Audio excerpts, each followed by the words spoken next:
మన తెలంగాణ ఉద్యమకారుడు నిరుద్యోగ మన తెలంగాణ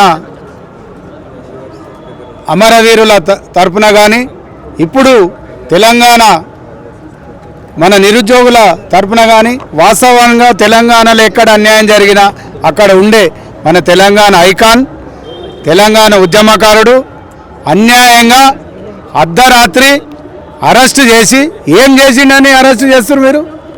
అంటే తెలంగాణలో మేము ఒక మార్వాడి వ్యవస్థ అనే ఒక వ్యవస్థలో కొన్ని నకిలీ వస్తువులు అమ్మి ఈ విధంగా మేము మార్వాడీలకు అన్యాయంగా ఏమో గలమెత్తలే.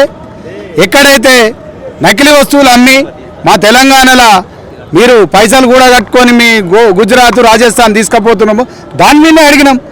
ఆ అడిగినంలో ఒక భాగంగా మా తెలంగాణ వీరుడు తెలంగాణ ఉద్యమకారుడు వాళ్ళ డాడీ కూడా తెలంగాణ ఉద్యమంలో పోరాడిన వ్యక్తి నిరంతరం ఎక్కడ అన్యాయం జరిగితే అక్కడ పోరాటం చేసే ఒక తెలంగాణ వీరుని తీసుకొచ్చి ఒక ఉద్యమకారుడిని తీసుకొచ్చి అర్ధరాత్రి అన్యాయంగా ఈపీఎస్ ఆర్పీఎస్ తిప్పుకుంటూ ఈ ఉద్యమం అనేది ఊరూరా మీరే తేనెతెట్టని లేపినట్టు లేపిరు.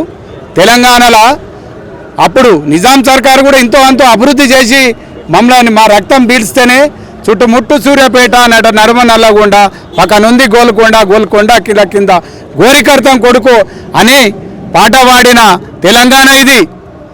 తెలంగాణ ఆ నిజాం సర్కార్తో పాటు వెట్టి చాకిరి మీద కూడా ఉద్యమం చేసి సక్సెస్ అయిన వాళ్ళం. తెలంగాణ ఉద్యమం సాధించి తెలంగాణ పోరాటంలో ఇవేం అరెస్టులు, ఆ అరెస్టులు చూస్తే భయంకరంగా ఉంటుంటే ఒక్కొక్క అరెస్టు చూస్తే ఆ అరెస్టును తట్టుకున్న వీరులు మీరుగా ఇప్పుడు ఈ అన్నీ ఏమంటుండు అన్యాయం చేస్తున్న ఈ వ్యాపారస్తులు ఎవరైతే ఉండో వడ్డీ వాళ్ళు వచ్చి ఫస్ట్ నిజంగా ఇక్కడ వాళ్ళు మనీ లాండరింగ్ అని వస్తారు.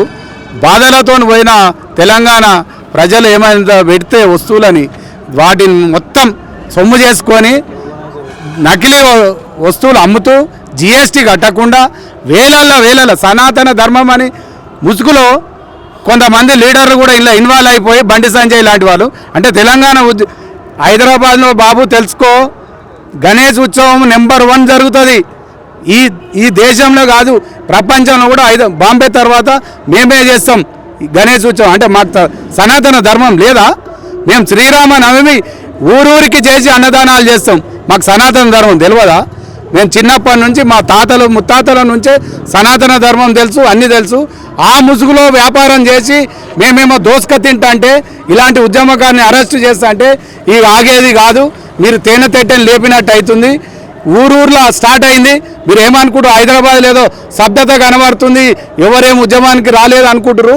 మీరు చాలా తప్పు. ప్రతి డిస్టిక్లో 5 గంటలు మోగినాయి. ఇది ఇక ఆరంభం మాత్రమే. ఇలాంటి పృథ్వీరాజన్న లాంటి వాళ్ళని మీరు అరెస్ట్ చేస్తే ఇది ఆగదు ఉద్యమం. ఒక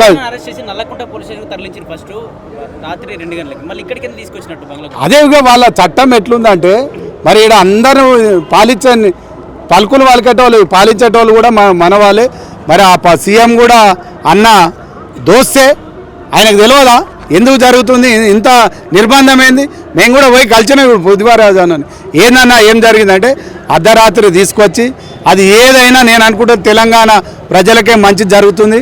ఎందుకంటే ఎక్కడ అన్యాయం జరిగితే అక్కడ ఉండే పృథ్వీరాజన్న ఏ మూకోడు గలమెత్తుతాడు. ఆయన ఎమ్మటి వేలాది మంది లక్షలాది మంది తెలంగాణనే మేము సాధించుకున్నాం. మాకు తెలుసు ఏ విధంగా సాధించాలి, ఏ విధంగా గజ్జ కట్టాలి, ఏ విధంగా డప్పు కొట్టాలి, ఏ విధంగా పాట పాడాలి. మేము ఎవరికి అన్యాయము ఒక కులానికో అన్యాయమో దానికో మేము సనాతన ధర్మానికి ఆయనతో ఏం చేసేటోళ్ళు కాదు. వీళ్ళ కూడా మేము కూడా తెలంగాణలో మంచిగా చదువుకున్న స్టూడెంట్సే ఉన్నారు. అంత అవగాహన ఉన్న యూత్ ఉన్నది మాకు. ఆ యూత్ బలంతోనే తెలంగాణ సాధించిన తెలంగాణ కూడా డెవలప్ చేసుకున్నాం.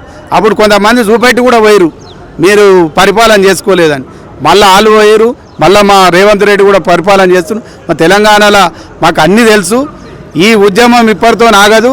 దయచేసి గవర్నమెంట్ కూడా రేవంత్ రెడ్డి కూడా ఆలోచన చేయాలి. ఇలాంటి ఉద్యమకారుల మీద మనం ఏమాత్రం ఇబ్బంది పెట్టినది చాలా ఇదైపోతుంది. వాళ్ళ ఈ వ్యాపారస్తులు కూడా తెలుసుకోవాలి. ఎందుకంటే కులం కూడా మేము చెప్తలేం. జిఎస్టీ దొంగ మాల అమ్మి ఎవరైతే సొమ్ము చేసుకుంటారో వాళ్ళ మీదే మేము యాంటీ. సనాతన ధర్మానికి కూడా మేము జై కొడతాం, జై భారతే అంటాం, జై తెలంగాణనే అంటాం.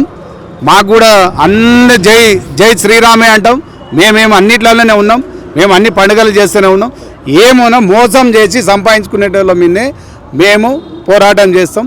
పృథ్వీరాజ్ అన్నకు మొత్తం సపోర్ట్ ఉంటాం. జై పృథ్వీరాజ్ అన్న, జై తెలంగాణ.